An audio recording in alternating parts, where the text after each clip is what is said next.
A Shalom Akim. I want to give all praises, honor, and glory to Yahweh Bashim Yahushua Bashim Rakak Dash. Double honor to the apostles and bishops, elders, and great millstones. Salute to all the sincere Akim out there of the hopeful elect.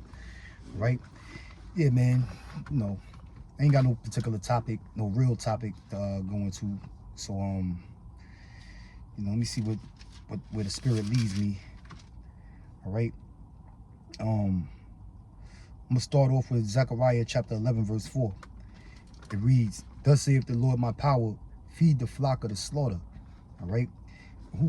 We supposed to feed the flock, as men who have been woken up by Yahweh Bashim Yahushua, all right, the hopeful elect, who's been blessed with the mercy of the Lord to obtain all his knowledge, wisdom, and understanding.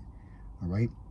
We supposed to teach our people, teach them where they're going off at, warn them about prophecy, all right, and of course teach them their nationality and who they are, whom the Lord is, and whom his son is, okay, in hopes that they can be saved. All right. I mean, we know 2/3 of our people not going to make it, but for the most part we do this for the elect. Okay.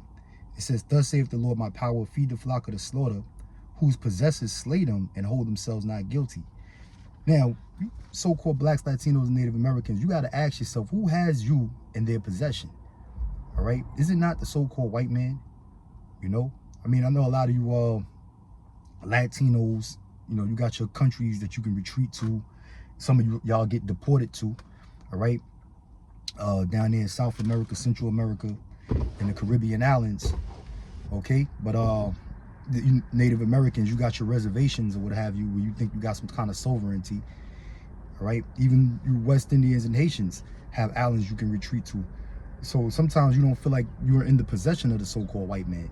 Now, you so-called Negroes, you foundational black Americans, so-called, all right, you know clear as day that you came over here to this side of the world against your will.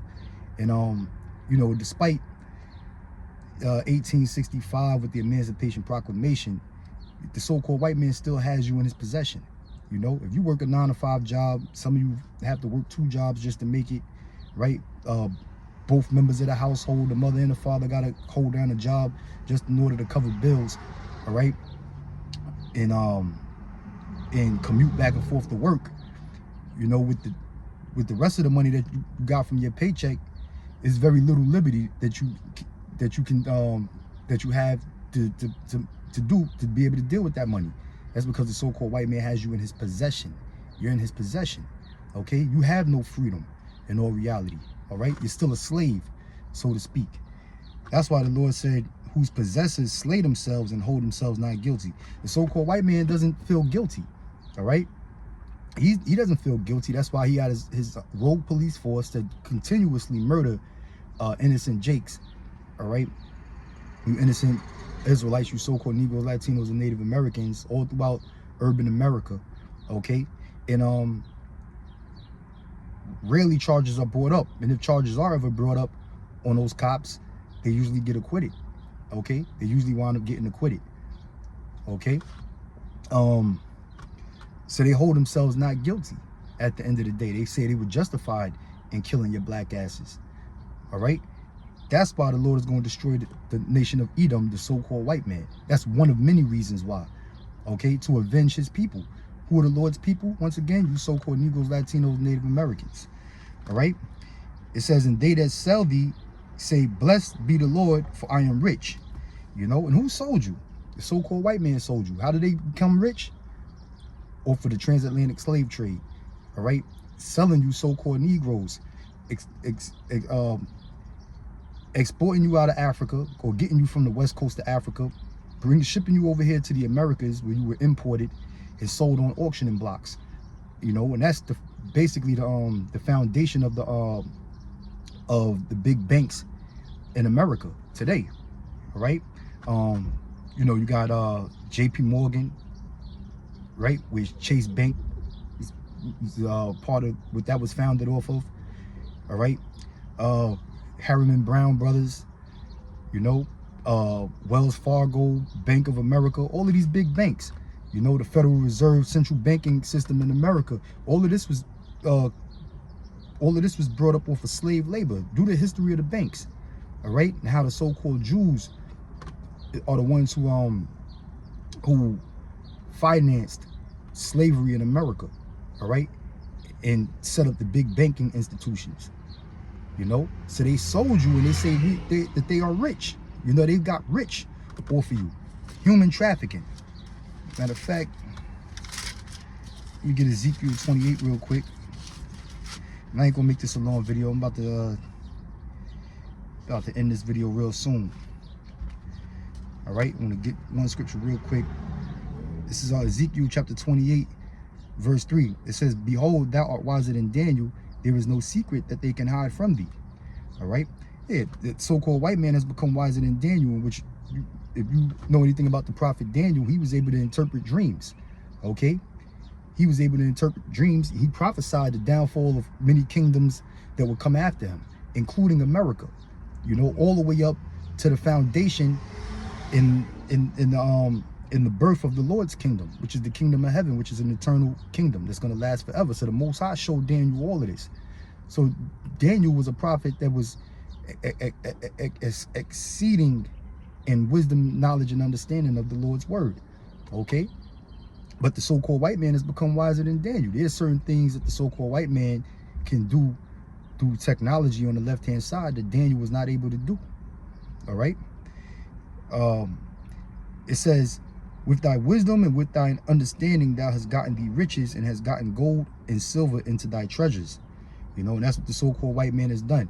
You know, when you look at the Rothschild family, the way they manipulated the stock market in England, especially Nathan Rothschild. All right. You know how he basically took over the stock market and increased his father's wealth by 100-fold. All right. By, you know, spies, insider trading, you know, and basically cheated his way into owning all of the stocks, getting everybody to sell while he bought it all up, you know, because of a rumor, a falsified rumor that he spread to get the stockholders to sell all of their stocks. All right, during the Battle of Waterloo with the war with Napoleon. Okay. You know, that was using wisdom on the left-hand side. All right. That's what Esau does. You know, when you look at Maya Angelou, who is the founding father of the Rothschild family, he sent his 5 sons. You know, taught them all of the bank. He taught them all about the banking industry, and then sent his 5 sons into 5 different cities in Europe, in which they wound up taking over the banking institutions in those cities. You know, mainly through usury. All right, mainly through usury, lending. You know, lending money, gold, silver, and charging interest, you know, to the government, to the kings or whatever of those countries, you know, and set up central banks in those countries. All right. So it says, "By thy great wisdom and by thy traffic hast thou increased thy riches, and thine heart is lifted up because of thy riches." So by thy great wisdom and by thy traffic, you know, talking about human trafficking. You know, I was reading Zechariah 11th chapter, which I'm gonna go back to that. Human trafficking, the slave trade. All right. Also drug trafficking. You know, even though drugs or narcotics is considered illegal in this country, but the so-called white man, he's the one who benefits the most. The government benefits the most. You know, these politicians, they benefit a lot off of drugs. All right. And it one hand washes the other with the prison industrial complex. You know, when you set up these harsh sentences, these harsh mandatory sentences for poor people slinging small amounts of crack or drugs in the community, you know, they go through the system, get railroaded, and do lengthy sentences in the prisons, which supports the prison industrial complex, which goes back to human trafficking. So drug trafficking, human trafficking, all right, all kind of thievery, treachery, all right. That's how the so-called white man obtained his riches, and he's been uplifted with pride ever since. Okay, now going back to Zechariah 11:5, it says, "Whose possessors slay them and hold themselves not guilty, and they that sell thee say, Blessed be the Lord, for I am rich." You know, yeah, because when they took down the nation of Israel, especially when they conquered the so-called Negroes, which is the tribe of Judah, all right, and brought them over here to the Americas to serve slavery, they really thought the Lord was dealing with them. You know, hey, even when they came over to the shores of America and they took down the tribe of Gad, And the rest of the Latin tribes, all right, the Taino Indians, which is the tribe of Ephraim, you so-called Puerto Ricans, all right, the Arawak Indians, Carib Indians, okay, the Incas, the Mayas, right, you Central and South American Indians over here in the Americas. When they did that, they really thought God was with them, you know? They really believed that God was with them. And make no mistake about it, they enslaved you Native Americans and you Caribbean Indians, Arawak, Taino, Mayans, and Incans as well. You know, you Mexicans, South American Indians, y'all all went into slavery under the conquistadors, under the Spaniards. That's why you learn Spanish. That's how you know Spanish unto this day. Spanish is not your native language, okay? All right? But we all know the history of how the so-called black man went into slavery in this country, you know? So they really believed that at the time that the Lord was dealing with them, you know? That's why they call themselves Christians today. That's why you got the Church of Latter-day Saints, where they saying that it's a curse to be black and have dark skin, because they really believe that the Lord is dealing with them in their leprous skin. You know, that it's a blessing to be white. That means purity, innocence, okay? You know, when in reality, the so-called white man is the devil. He's red, all right? He's red. He's an Edomite. That's what the word Edom means. It means red. He's the red man. And red is associated with sex and violence, okay? That's the word crimson is where you get the word crime from, okay? Crimson is red, all right? It says, and their own shepherds pity them not. Yeah, because you got sellouts among our nation that's set up to pacify you jakes whenever any injustice comes unto you, and you get the spirit to rebel. You get certain pacifists set up, like Jesse Jackass, who's dead now. You know, you have Martin Luther King was another one. Some that are still alive, you got Al Charlatan, all right, but she ain't doing much now. He's a total sellout. You know, I think he was working for the mainstream media, MSNBC, okay? But, you know, you got your regular pork chop pastors in the church. You got that other one, this is Benjamin Crunk. Yeah, Benjamin Crunk. He's the new Al Sharpton, all right? Al Charlatan or whatever, okay? You know, now even among Israel, you got sellouts among our people, man. You know, you seen Nate do in the ICGJC doing that goddamn march in the Barclays Center, you know, which ain't nothing different than 1960s civil rights movement marches, man. They're set up to pacify our people, you know. So, you know, that's pretty much it on that, man. That's the point on that. Like I said, I had no real particular topic, just something quick to go into through the spirit, all right? So, you know, hopefully you brothers out there continue to fight the good fight. Stay prayed up, man. I want to say shalom, I'll be rocking to you. I'll be right to Zah. See you in the next one. Shalom.